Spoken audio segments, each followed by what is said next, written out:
Hello everyone, कैसे हो सारे कोई। तो देखो भैया, आपके कहने पे बायोमोलिक्यूल्स के 10 मोस्ट इंपॉर्टेंट क्वेश्चन लेके आए हो भैया। एक एक का कंसेप्ट बताते चलूंगा भैया। कल नीट का एग्जाम है, फोड़ के आना एकदम, ठीक है। चलो भैया, पहला क्वेश्चन क्या बोला है, देखो ध्यान से सुनते चलना। क्या बोला है कि विच of the following basis is usually not present in RNA. देखो मैं हर कुछ बताऊंगा, क्या सुनना। आपको पता है एक भैया होता है अपना डीएनए और एक अपना होता है आरएनए। बोलो हाँ या ना। एक होता है डीएनए, एक होता है आरएनए। पहले बोलो मैं क्या बोल रहा हूँ, एजी कट। क्या बोला, बोलो एक बार। एजी कट क्या है ये? एजी कट। एजी कट क्या है? ए मतलब एडेनिन, जी मतलब ग्वानिन, सी मतलब साइटोसिन, यू मतलब यूरेसिल और टी मतलब थायमिन। याद रहेगा ना, एजी कट। अब देखो आराम से समझाता हूं। अगर बात करते हैं डीएनए का सुनना। डीएनए में ए होता है भैया, जी होता है, ए जी होता है। ए होगा, जी होगा, सी भी होगा, यू नहीं होता है भैया। यहाँ पे यू नहीं होगा तो कौन बचा? टी। मतलब इसमें एडेनिन होता है, ग्वानिन होता है, साइटोसिन होता है और थायामीन होता है। याद रहेगा। ऊपर वाले में यू नहीं होगा। फिर से लिख दो भैया, ए जी कट। अब इसमें क्या होगा? ए जी, ये तो रहना ही रहना है, ठीक है भैया। सी भी रहेगा ही रहेगा, इसमें यू भी रहेगा ही रहेगा, पर इसमें टी नहीं होता है। And that's my final answer. आपको पता होना चाहिए, ऊपर वाले में यू नहीं होगा, नीचे वाले में टी नहीं होगा। याद रखना, यूनियन टेरिटरी। अब पहले कौन होता है? डीएनए, फिर क्या होता है? आरएनए। तो डी में कौन नहीं? यू नहीं। आर में कौन नहीं? टी नहीं। क्लियर है क्या? चलो भैया आगे बढ़े। क्वेश्चन क्या बोला है? विच of the following basis is usually not present in RNA. तो आरएनए में कौन नहीं होता है भैया? आरएनए में कौन नहीं होता है? टी नहीं होता है। तो आंसर क्या हो जाएगा? थायमीन। एक बार रिवाइज कर लेना, अगर ये क्वेश्चन आ गया तो मेरे को याद कर लेना, ठीक है। Union territory, DNA RNA. DNA में यू नहीं होगा और भैया आरएनए में टी नहीं होगा, ठीक है। चलो आगे बढ़ते हैं। क्वेश्चन नंबर 2 क्या बोला, ध्यान से देखो। यहाँ पे बोला alpha D glucopyranose. ग्लूको means glucose, और पाइरेनोज वर्ड इसलिए यूज करते हैं क्योंकि जब इसका हम लोग हार्वर्ड स्ट्रक्चर पढ़ते हैं ना तो पायरन लिया गया था। बस आइडिया के लिए बता रहा हूँ, ठीक है। Alpha D glucopyranose, beta D glucopyranose, दोनों तो सेम है, पर एक अल्फा डी एक बीटा डी। मैं आपके लिए स्ट्रक्चर लेके आया हूँ, ज्यादा फील आएगा। देखो ये अल्फा डी है, ये बीटा डी है, दोनों का स्ट्रक्चर सब कुछ सेम है, फॉर्मूला सेम है। पर अगर आप नोटिस करोगे, अगर आप नोटिस करोगे तो पहले कार्बन पर देखना भैया। पहले कार्बन पे देखो, इसका H ऊपर है, OH नीचे है। इसका OH ऊपर है, H नीचे, बाकी सब कुछ सेम है। इसीलिए ये दोनों को क्या बोला जाता है? एनोमर्स। क्या? एनोमर्स। क्योंकि ये जो कार्बन है इसको अपने लोग बोल देते हैं एनोमेरिक कार्बन, और जो चेंज देखने को मिल रहा है वो एनोमेरिक कार्बन पे दिख रहा है, इसलिए ये दोनों क्या कहलाता है? एनोमर्स। क्या कहलाता है? एनोमर। तो सिंपल आंसर क्या हो जाएगा भैया? जल्दी से बोल दो कि alpha D glucose and beta D glucose are anomers. ठीक है, एक बात और बता दो, सुनना। एक होता है मेरे पास ग्लूकोज और एक होता है मेरे पास फ्रक्टोज, ठीक है। हल्का बता देता हूँ, याद रहेगा, आइसोमर्स का बात है इसलिए बोल रहा हूँ, ठीक है। देखो होता क्या है, ग्लूकोज का भी फॉर्मूला होता है C6H12O6 और फ्रक्टोज का भी फॉर्मूला होता है C6H12O6, ठीक है। दोनों का फॉर्मूला सेम है भैया, बट इसमें पाया जाता है एल्डिहाइड और इसमें पाया जाता है कीटोन, ठीक है। तो आपको पता होना चाहिए कि ग्लूकोज एंड फ्रक्टोज भी आइसोमर्स है। क्यों? क्योंकि दोनों का फॉर्मूला सेम है, पर यहाँ पे एल्डिहाइड फंक्शनल ग्रुप होता है और यहाँ पे कीटोन फंक्शनल ग्रुप होता है। तो glucose and fructose are functional group isomers, ठीक है ना। चलो आगे बढ़ते हैं, ये तो मैंने आपको समझाने के लिए बताया था। मूव करते हैं। विच of the following is an fibrous protein. Very important भैया, बहुत इंपॉर्टेंट है। दो प्रोटीन्स के बारे में आपको पता होना चाहिए, एक तो मेरा होता है फाइब्रस प्रोटीन और एक होता है ग्लोबुलर प्रोटीन। मैं समझा रहा हूं, इसके बारे में देखना भैया, छोटा छोटा पॉइंट बन जाता है। देखो पहला क्या, पहले बताता हूँ। जो फाइब्रस प्रोटीन होता है ना, इसका स्ट्रक्चर होता है thread like structure, thread like structure, ठीक है। और जो ग्लोबुलर प्रोटीन होता है वो फोल्डिंग लाइक स्ट्रक्चर होता है, ऐसा फोल्डिंग लाइक स्ट्रक्चर होगा, ठीक है ना। अब जो मैं मेन बात बोलने जा रहा हूं वो सुनना भैया, एमसीक्यू में बन जाएगा क्वेश्चन। क्या? कि जो फाइब्रस प्रोटीन होता है वो मेरा वाटर इनसॉल्युबल होता है। वेरी इंपॉर्टेंट, रुक जाओ कुछ बताने वाला हूं। ये होता है वाटर इनसॉल्युबल और जो ग्लोबुलर होता है वो होता है मेरा वाटर सॉल्युबल। क्या होता है? Water soluble. अब समझो, जैसे कि हमारे मसल्स में ना मायोसिन पाया जाता है। क्या? मायोसिन। मान लो हम नहाने गए, ठीक है, क्या हम देखते हैं मेरा मसल गायब हो गया? नहीं। क्यों? क्योंकि ये फाइब्रस प्रोटीन है और फाइब्रस प्रोटीन वाटर में क्या होता है, इनसॉल्युबल। हेयर में क्या होता है, केराटिन। अरे नहा के आके सारा बाल गायब हो जाता है, नहीं, क्योंकि ये क्या होता है, वाटर इनसॉल्युबल। तो कौन कौन सा भैया प्रोटीन होगा मेरा वाटर आपका फाइब्रस, जैसे हेयर में क्या पाया जाता है, केराटिन पाया जाता है, फिर मायोसिन पाया जाता है, स्किन में कोलाजन होता है, ये सब फाइब्रस प्रोटीन है, ठीक है। तो बोला विच of the following is fibrous protein, answer क्या होगा, केराटिन, और ये वाटर इनसॉल्युबल होता है। मायोसिन हो गया, केराटिन हो गया, कोलाजन हो गया, ये सब मेरा फाइब्रस होता है, ठीक है। बाकी जो आप देख रहे हो ना, एल्बुमिन हो गया, इंसुलिन हो गया, हेमोग्लोबिन हो गया, ये सब क्या होता है, मेरा ग्लोबुलर प्रोटीन होता है, ये सब वाटर सॉल्युबल होते हैं, ठीक है ना। बिल्कुल याद रहेगा, फटाफट बता रहा हूँ, चलते चलना भैया, चलो। क्वेश्चन नंबर 4 क्या बोला है, ये क्या दिया हुआ है, OH CH2 CHOH4 CH2 क्या है, जल्दी बताना भैया। ये मेरा ग्लूकोज है। मैं ढंग से दिखाऊं, यहाँ कौन होता है, CHO, यहाँ होता है CHOH4, मतलब ये 4 बार लिखा जाता है, और यहाँ पे होता है CH2OH। ये ग्लूकोज है, इसका ना 2-3 रिएक्शन मैं आपको बता देता हूँ, यहाँ तो एक ही दिया, मैं आपको 2-3 बताता हूँ। देखो, सबसे पहला क्या, कि अगर आप ग्लूकोज को पास कर देते हो HI हीट के साथ, वेरी इंपॉर्टेंट, वेरी इंपॉर्टेंट, अगर ग्लूकोज को पास कर देते हो HI हीट के साथ, तो ग्लूकोज के अंदर कितने कार्बन होते हैं, एक यहाँ पे है, 4 यहाँ पे, 4 और 1 5 और 1 6, तो ये क्या कन्वर्ट हो जाता है, 6 कार्बन के एक नॉर्मल चेन में कन्वर्ट हो जाता है, 1 2 3 4 5 6, इसको बोलते हैं N hexane, very important, very important. अगर ग्लूकोज को पास कर दोगे HI हीट के साथ, तो ये नॉर्मल 6 कार्बन के चेन में कन्वर्ट हो जाता है, जो यहाँ पे दिया हुआ है, आंसर क्या हो जाएगा, एन हेक्सेन। और इसके अलावा भी मैं आपको बताता हूँ, देखो, अगर मैं इसको पास कर देता हूँ NH2OH, वेरी इंपॉर्टेंट रिएक्शन, ठीक है, इसको अपने लोग क्या बोलते हैं, इसको अपने लोग बोलते हैं हाइड्रोक्सिल अमाइन, ठीक है। देखो होता क्या है, अगर मैं इसको थोड़ा सा ओपन कर दूं, एल्डिहाइड को मैं अगर ओपन कर दूं ना, कुछ ऐसा होता है।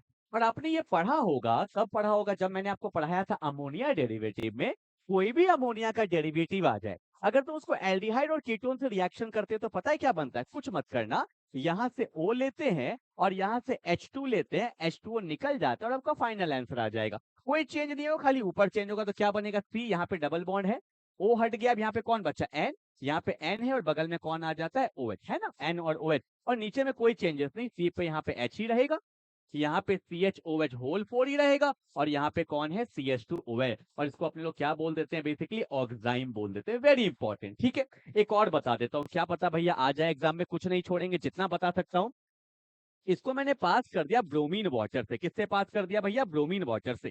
तो ब्रोमीन वाटर जो होता है ना, वो मेरा क्या होता है, माइल्ड ऑक्सीडाइजिंग एजेंट, तो ये एल्डिहाइड को किस में कन्वर्ट कर देता है, एसिड में। मैं यहाँ बना दूं, तो ये भैया सिंपली एसिड में चेंज हो जाएगा और बाकी कोई चेंज नहीं आएगा, ठीक है ना। और इसको पता है क्या बोलते हैं, इसको अपने लोग बोलते हैं ग्लूकोनिक एसिड, क्या बोलते हैं बोलो, ग्लूकोनिक एसिड भी बोला जाता है। तो मैंने 3 रिएक्शन करा दिया, HI हीट के साथ करा दिया, हाइड्रोक्सिल अमाइन के साथ करा दिया, ब्रोमीन वाटर के साथ करा दिया, ये क्या है, माइल्ड ऑक्सीडाइजिंग एजेंट। तो एल्डिहाइड का ऑक्सीडेशन किसमें हो जाएगा, एसिड में, और इसको क्या बोलते हैं, ग्लूकोनिक एसिड भी बोलते हैं, ठीक है। चल, हो गया। ओके, क्वेश्चन नंबर 5 पे आते हैं फटाफट से, क्या बोला है, the difference between amylose and amylopectin, NEET का क्वेश्चन है। देखो, आपको पता होना चाहिए कि एमाइलोज और एमाइलोपेक्टिन जो है, दोनों स्टार्च का ही कंपोनेंट है, बोलो हाँ या ना। मैं बताता हूँ, बहुत इंपॉर्टेंट है भैया। स्टार्च इज कंपोज्ड ऑफ, या मैं बोल सकता हूँ इसके अंदर क्या क्या होता है, एमाइलोज, क्या होगा भैया, एमाइलोज होता है, और एक मेरा क्या होता है, एमाइलोपेक्टिन होता है। सुनना ध्यान से ना, स्टार्च का 15 से 20% मोटा मोटी क्या होता है, एमाइलोज होता है, और 80 से 85% मोटा मोटी क्या होता है, एमाइलोपेक्टिन होता है। ये सब क्वेश्चन बहुत इंपॉर्टेंट है कि भैया स्टार्च में ज्यादा क्या होता है, तो एमाइलोपेक्टिन होता है 80 to 85%। और जो एमाइलोज होता है ना, ये वाला पार्ट जो इसका होता है, ये वाटर सॉल्युबल होता है, और जो एमाइलोपेक्टिन वाला पार्ट है, ये वाटर इनसॉल्युबल होता है, ठीक है भैया। ओके, अब जो मेन चीज है मैं वो बताता हूँ, कि जो स्टार्च का जो एमाइलोज है, इसके अंदर पाया जाता है alpha 1,4 glycosidic linkage, alpha 1,4 glycosidic linkage, linear polymer बनाता है, लीनियर। पर जो एमाइलोपेक्टिन है, ये ब्रांच्ड बनाता है, इसमें अल्फा 1,4 तो होता ही होता है, पर इसमें अल्फा 1,6 भी होता है, दोनों होता है, ये ब्रांच्ड पॉलीमर होगा, ठीक है ना। मैं आपको इसका स्ट्रक्चर दिखाता हूँ, देखो, जैसे मैंने यहाँ पे लिया, ये एमाइलोज है ना, 1,4 1,4 लीनियर है, पर ये देखो 1,4 1,4 तो है, पर यहाँ पे देखो आप 1 और 6 भी है, ठीक है ना। तो ये मेरा क्या हो गया, एमाइलोपेक्टिन हो गया। तो मेरा देखो यहाँ पे आंसर में क्या होगा कि amylopectin have 1,4 alpha linkage and 1,6 alpha linkage, बिल्कुल यही वाला हो जाएगा। एमाइलोज है 1,4, नहीं एमाइलोज में नहीं होगा, एमाइलोपेक्टिन 1,4 1,6 है, पर यहाँ अल्फा यहाँ बीटा नहीं, दोनों अल्फा होता है, ठीक है। तो आंसर क्या हो जाएगा मेरा, ए हो जाएगा। क्लियर है ना, चलो क्लियर है, ओके। क्वेश्चन नंबर 6 आराम से समझेंगे, देखो भैया पता होना चाहिए क्या कि यहाँ पे बात क्या है, स्टेटमेंट 1 एंड स्टेटमेंट 2। स्टेटमेंट क्या बोला है, a unit formed by the attachment of a base to one position of the sugar is known as nucleoside. आपको पढ़ाया गया होगा कि जब डीएनए आरएनए पढ़ते हैं तो उसके अंदर तीन चीज होता है, क्या क्या। पहला तो नाइट्रोजीनियस बेस होगा, दूसरा क्या होगा जल्दी से बता दो, पेंटोस शुगर होगा, और क्या होता है, फॉस्फोरिक एसिड का डेरिवेटिव होता है, ठीक है ना। अब सुनना ध्यान से, देखो यहाँ पे मैंने दो चीज लिया है, एक लिया है न्यूक्लियोसाइड, एक लिया है न्यूक्लियोटाइड। ये क्या है मेरा, दिस इज कॉल्ड न्यूक्लियोसाइड, और ये मेरा क्या है, न्यूक्लियोटाइड है। समझना देखो ध्यान से, न्यूक्लियोसाइड में क्या क्या है, अगर मैं बात करता हूं न्यूक्लियोसाइड में, तो मेरे पास यहाँ पे एक तो पेंटोस शुगर है, this is called a pentose sugar, ठीक है ना। ये मेरे पास क्या है, एक पेंटोस शुगर है, और इसके अंदर नाइट्रोजीनियस बेस है, कौन से वाले कार्बन में लगा है, एक, तो इसको क्या बोलते हैं, न्यूक्लियोसाइड। और यही बोला है ऑप्शन नंबर 1 में, क्या बोला है, a unit form by the attachment of a base and the first position of the sugar is known as nucleoside. देखो यही मैंने आपको बताया ना, बेस का, ठीक है भैया, बेस का पहला से लगा हुआ है ना पेंटोस शुगर का, तो ये मेरा क्या कहलाता है, न्यूक्लियोसाइड। अब देखो बेस है मेरा न्यूक्लियो, आपका क्या बोलते हैं, ये पेंटोस शुगर है। अब यहाँ पे फॉस्फोरिक एसिड का डेरिवेटिव भी आ गया, जब तीनों मिल जाता है तो क्या बोलते हैं, न्यूक्लियोटाइड। कौन से नंबर कार्बन से लगा है, 5 नंबर कार्बन से। तो देखो क्या बोला है, when nucleoside जो बचा था, nucleoside is linked to phosphoric acid at the fifth position of the sugar we get nucleotide। बिल्कुल सही बात है भैया, स्टेटमेंट 1 भी सही है, 2 भी सही है, तो क्या होगा, both statement 1 and 2 are true. तो ऑप्शन ए एंड बी दोनों ही सही है, तो दोनों सही होगा। दिख रहा है ना, यहाँ पे देखो मैं फिर से आपको दिखाता हूँ, देखो ये बेस था पेंटोस शुगर है, पहले से जुड़ा है, इसको दो जुड़ता है तो बोलते हैं न्यूक्लियोसाइड, तीनों जुड़ गया। देखो ये तो पहले से न्यूक्लियोसाइड था ही, क्योंकि बेस और मेरा पेंटोस शुगर को क्या बोलते हैं, न्यूक्लियोसाइड। जब न्यूक्लियोसाइड में फॉस्फोरिक एसिड जुड़ जाता है तो वो क्या कहलाता है, न्यूक्लियोटाइड कहलाता है, ठीक है ना। तो कौन से पोजीशन से जुड़ा है, 5वां नंबर कार्बन से, तो ये मेरा क्या कहलाएगा, न्यूक्लियोटाइड। तो दोनों सही था, ठीक है। चलो रिवाइज सही से हो रहा है ना भैया, आगे बढ़ते हैं। क्या बोला है क्वेश्चन नंबर 7, बहुत अच्छा क्वेश्चन दिया है, देखो ध्यान से, ये सब पता होना चाहिए, बहुत इंपॉर्टेंट क्वेश्चन है। क्या बोला है, the reagent with which glucose does not react to give the corresponding test. तो देखो पहला टॉलेंस टेस्ट ये देगा, टॉलेंस टेस्ट ये देगा, क्यों, क्योंकि आपको पता है ग्लूकोज के अंदर एल्डिहाइड होता है और एल्डिहाइड टॉलेंस टेस्ट देता है, तो ये देगा। NH2OH ये तो मैंने इसका रिएक्शन करके दिखाया भैया, ठीक है। ए और डी तो नहीं हो सकता, ए नहीं हो सकता, डी नहीं हो सकता, ठीक है, बचा मेरा B N E N B N C, ठीक है। अब देखो सी, हाइड्रोजन साइनाइड, बिल्कुल रिएक्शन करेगा, बिल्कुल रिएक्शन करेगा, साइनोहाइड्रिन करेगा, करके दिखा दूं, देखो होता क्या है, ऊपर एल्डिहाइड होता है ना, नीचे को एक्स मान लो, वही है ना, CHOH होल 4, मतलब क्योंकि रिएक्शन तो यहीं पे होगा। ऊपर क्या होता है, डेल्टा माइनस, यहाँ पे क्या होता है, डेल्टा प्लस। आपको पता है H पे प्लस होता है, CN पे माइनस होता है, तो अटैक करता है, एक बॉन्ड बनता है तो एक बॉन्ड टूट जाता है, तो क्या होगा, देखो नीचे तो एक्स रहेगा ही रहेगा, यहाँ पे मेरा एच तो रहेगा ही रहेगा, ऊपर क्या आ गया भैया, ओ पे माइनस आ गया, एक बॉन्ड बना ना, कौन सा बॉन्ड बना, साइनाइड, तो यहाँ लगा दे। अब ओ माइनस को क्या मिल जाएगा, एच मिल जाएगा, तो ये रिएक्शन करता है। अब देखो क्या बोला, स्किप रिएजेंट कभी नहीं करेगा, सोडियम बाइसल्फाइड कभी नहीं करेगा, तो आंसर क्या होगा, BNE। तो ऑप्शन क्या होगा, BNE। बिल्कुल दिमाग में होना चाहिए, क्योंकि ADC तो करता ही करता है, और बी और ई नहीं करेगा, तो दिया हुआ था BNE, तो ऑप्शन नंबर क्या हो जाएगा, ए। एकदम दिमाग में बैठा लो भैया, स्किप रिएजेंट एंड NaHSO3 के साथ रिएक्शन में नहीं जाएगा, बहुत इंपॉर्टेंट है ग्लूकोज में, ठीक है।